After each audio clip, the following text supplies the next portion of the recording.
తెలుసుకుంటూనే ఉన్నాం.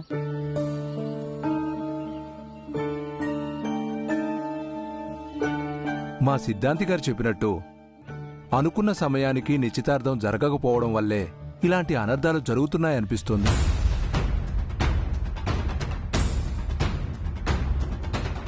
అందుకే ఇంకా ఆలస్యం చేయకుండా ఆ శుభకార్యం కాస్త జరిపించడం మంచిదనిపిస్తోంది.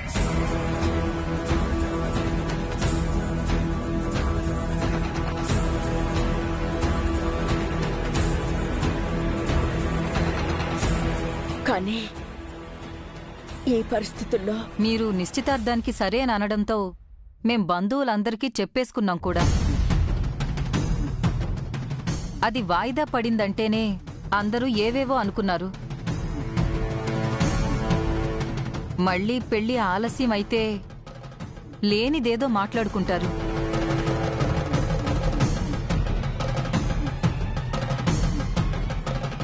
వాళ్ళకి అవకాశం ఇవ్వకూడదు. డైరెక్ట్గా పెళ్లే పెట్టేసుకుందామండి.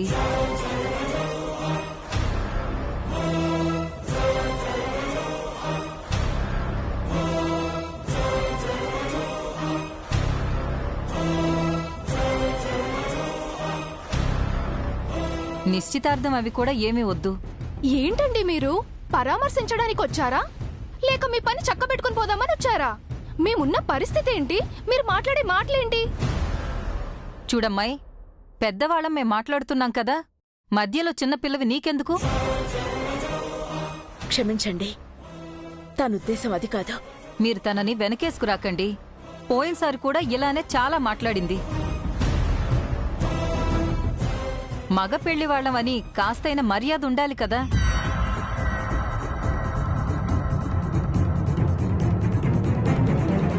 మేం ఏం అడిగామని?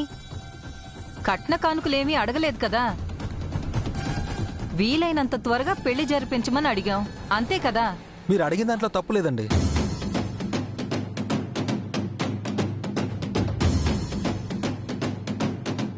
అడిగిన సమయం సందర్భం కరెక్ట్ కాదు.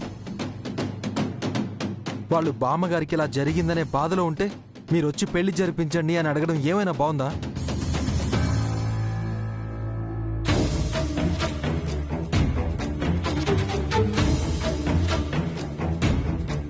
కొంచెమైనా కామన్ సెన్స్ ఉండాలండి.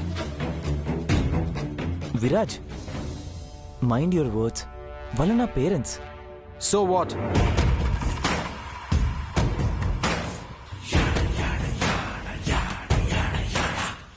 నీకు నిజంగా చైత్ర గురించి, తన ఫ్యామిలీ గురించి కన్సర్న్ ఉంటే వాళ్ళు అలా అడుగుతున్నప్పుడే నువ్వు ఆపు ఉండాలి. ఇలా సైలెంట్గా చూస్తూ కూర్చోవడం కాదు. విరాజ్, ఆవేశపడకు, నేను మాట్లాడతాను. ఏంటండి మాట్లాడేది? అయినా అతన్ని బతిలాడటం ఏంటి? ఇంటికి కాబోయే అల్లుణ్ణి మీ కళ్ళ ముందే అవమానిస్తుంటే బాబు అంటూ బతిలాడతారా? అసలు అతనికి ఏం హక్కుందని మాట్లాడుతున్నాడు?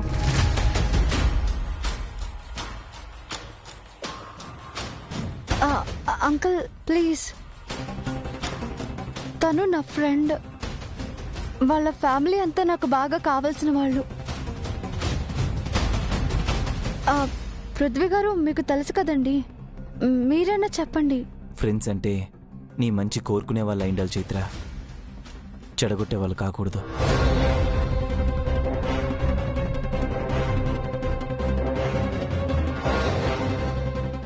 దేనికైనా కొన్ని లిమిట్స్ ఉంటాయి. ఇది మన రెండు కుటుంబాలకి సంబంధించిన విషయం. మన ఇద్దరి జీవితాలకి సంబంధించిన విషయం. సో ఇక్కడ మనం మన పేరెంట్స్ మాత్రమే డిస్కస్ చేసుకొని డిసైడ్ అవ్వాలి. ఎవరో థర్డ్ పర్సన్ వచ్చి మన మ్యాటర్స్లో ఇన్వాల్వ్ అవ్వడం నాకు నచ్చడం లేదు.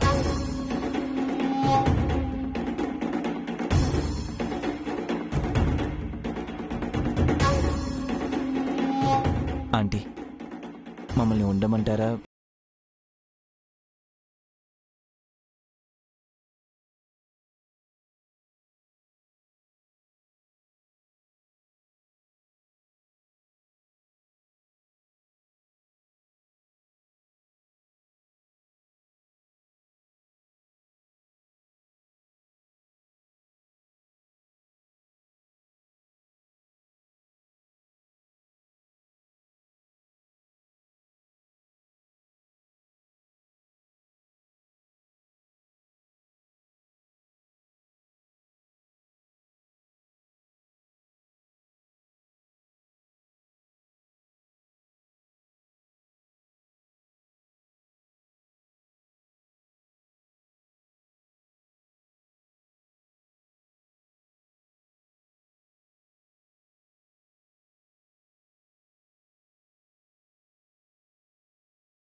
సారీ.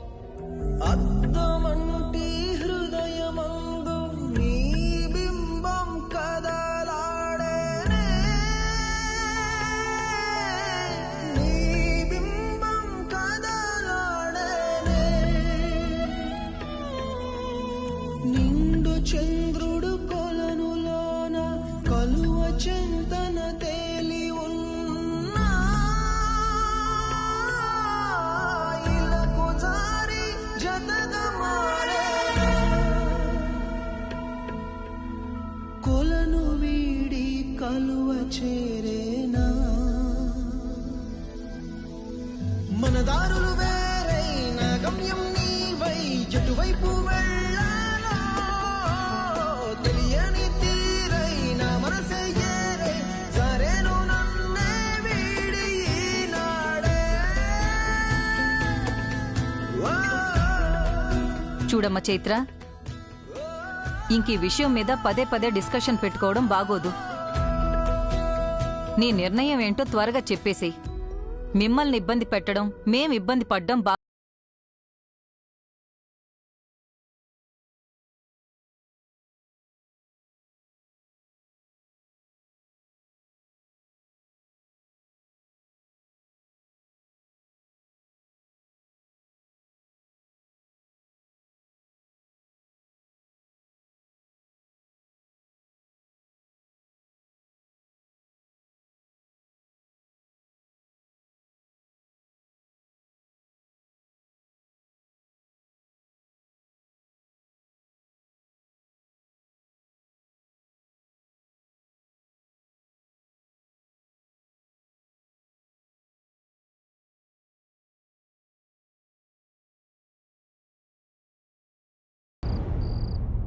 హంస,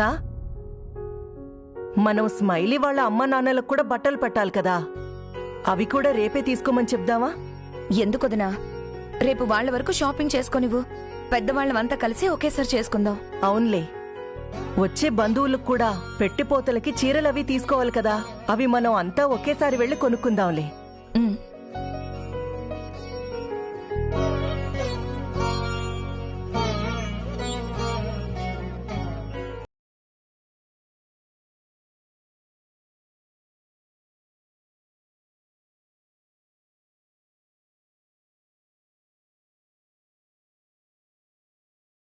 లేదమ్మా. ఆగు విరాజ్, ఇంట్రెస్ట్ లేదంటే షాపింగ్ ఇంట్రెస్ట్ లేదా? స్మైలీ వాళ్లతో వెళ్లడం ఇంట్రెస్ట్ లేదా? అత్తయ్య, నాకు షాపింగ్ అంటే నచ్చదు. ఓకే? అలా అంటే ఎలారా విరాజ్? స్మైలీకి కావలసినవి తనే సెలెక్ట్ చేసుకోగలదు, కానీ ఆనంద్కి నువ్వే సెలెక్ట్ చేయాలి. ఎందుకంటే తనకేం కావాలో తనకే తెలియదు కదరా.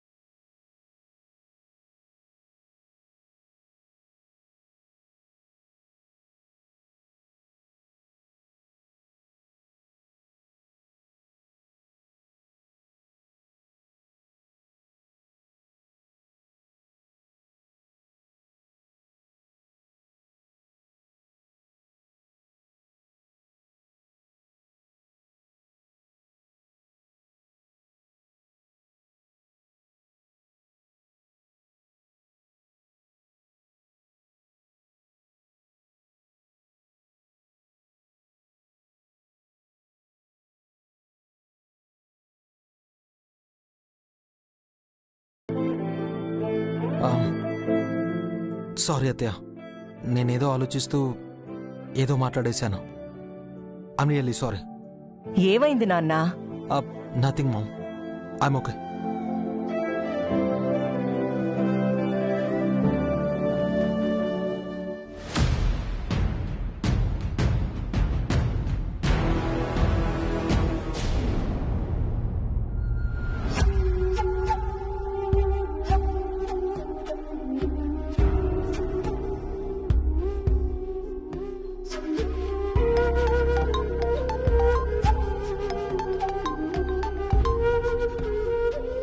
Hello rock star, we are so sorry. వాళ్ళు మాట్లాడిన మాటలకు నువ్వు చాలా హర్ట్ అయ్యావని అర్థమైంది. వాళ్ళు ఎప్పుడంతే వాళ్ళ పంతమే నెగ్గాలి అంటారు. అందుకే వాళ్ళంటే నాకు అస్సలు నచ్చదు. నీకు నచ్చకపోతేనే మీ అక్కకి నచ్చారు కదా. మా అక్క ఒట్టి పిచ్చిది, సెంటిమెంటల్ ఫూల్. ఆ సీతారత్నం గారు ఎలా చెప్తే అలా చేస్తుంది. ఏమైనా అంటే అమ్మ లాంటిది అని ఒక డైలాగ్ కొట్టేస్తుంది. అందుకే ఇవాళ పెళ్లికి కూడా ఒప్పేసుకుంది. గమ్యమే లేదని తెలిసిన పయనమా చీకటే లోకమా చుక్కల్లో సూర్యుడా. అక్క పెళ్లి ఆ పృథ్వీతో జరగడం నాకు అస్సలు ఇష్టం లేదండి. నాకెందుకు అతను అస్సలు నచ్చడు. ఆ విషయం నాకెందుకు చెప్తున్నావు? మీ అక్క ఇష్టపడింది కదా, మరి నీకు నాకు నచ్చితే ఏంటి, నచ్చకపోతే ఏంటి? పెళ్లి చేసుకుని తగలాడేది మీ అక్కే కదా. అది కాదు రాక్ స్టార్. చూడు మహి, మీ అక్కకు అన్నీ తెలుసు. తన లైఫ్ గురించి తనే డెసిషన్ తీసుకోగలదు. ఎవరు ఎన్ని చెప్పినా వినదు. తన మనసులో ఒకటి ఉంటుంది, మైండ్లో ఇంకొకటి ఉంటుంది. బట్ ఆ రెండింటికి సంబంధం లేని పనే చేస్తుంది. అయినా ఇదంతా ఇప్పుడు నేనెందుకు డిస్కస్ చేస్తున్నాను? Just an outsider, third person కదా. సో మీ అక్క గురించి ఏ విషయమైనా నాకు అవసరం లేదు. Bye. Hello hello hello rock star, hello.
నీతో నేనున్న ఎవ్రీ మూమెంట్ ఎంత ప్రీషియసో తెలుసా?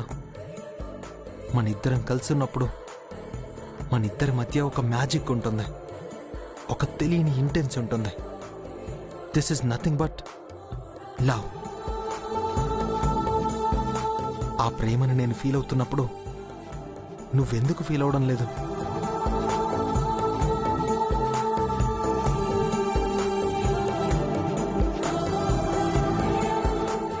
నాతోనే ఉంటావు, నా పక్కనే ఉంటావు, అన్నిట్లో హెల్ప్ చేస్తావు, నా కోసం ఏదైనా చేయడానికి రెడీగా ఉంటావు.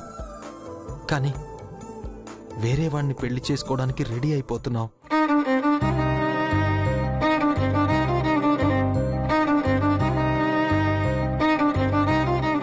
అసలు నువ్వు ఆలోచించే డెసిషన్ తీసుకున్నావా?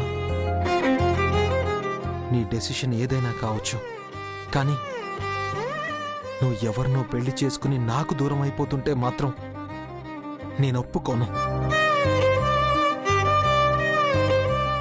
ఎందుకంటే అది నువ్వు ఇష్టంగా కోరుకుని చేసుకుంటున్న పెళ్లి కాదు.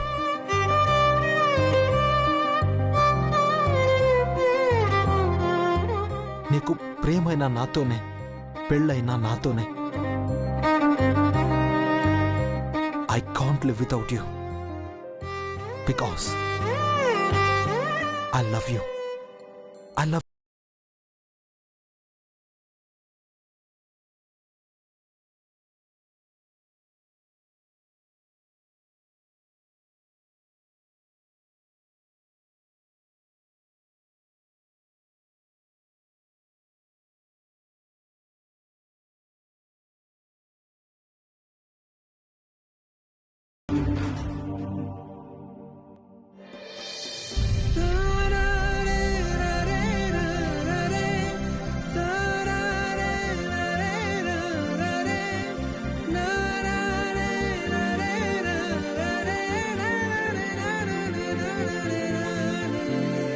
చూడబోతే ఇక్కడ చాలా కలెక్షన్స్ ఉన్నట్టున్నాయే.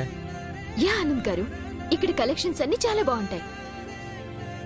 మీరు ఈ మాల్కి ఎప్పుడు రాలేదా ఆనంద్ గారు? అసలు నేను ఎప్పుడు షాపింగే చేయను స్మైలీ. విరాజే చేస్తూ ఉంటాడు. నాకు కావాల్సింది కూడా తనే తీసుకొస్తూ ఉంటాడు. ఇన్ఫాక్ట్ వీడు నా కోసమే ఎక్కువ షాపింగ్ చేస్తూ ఉంటాడు. అంటే మీకు నచ్చుతాయో నచ్చవో విరాజ్కి బాగా తెలుసన్నమాట. అవును, అందుకే అన్నయ్యకి నచ్చనివి, తనకి అస్సలు సూట్ కానివి అవాయిడ్ చేయడానికి, ఐ మీన్ మా అన్నయ్య లైఫ్ నుంచి అవాయిడ్ చేయడానికి ట్రై చేస్తూ ఉంటాను. అనవసరంగా వీడిని వెంట పెట్టుకొచ్చాం. ఇక్కడ కూడా ఇండైరెక్ట్ గా పనిచేసి వేస్తున్నాడు. మీరు జెన్ సెక్షన్ లో చూస్తుండండి, నాకేం కావాలో నేను చేసుకుంటాను. మీకు కావాల్సింది ఇక్కడ దొరకదేమో. Excuse me. అంటే మీరు ఎక్కువ మోడర్న్ వేస్తుంటారు కదా, ఇక్కడ చాలా ట్రెడిషనల్ కలెక్షన్స్ ఉన్నాయి. అంత ట్రెడిషనల్ మీరు కాదు కదా.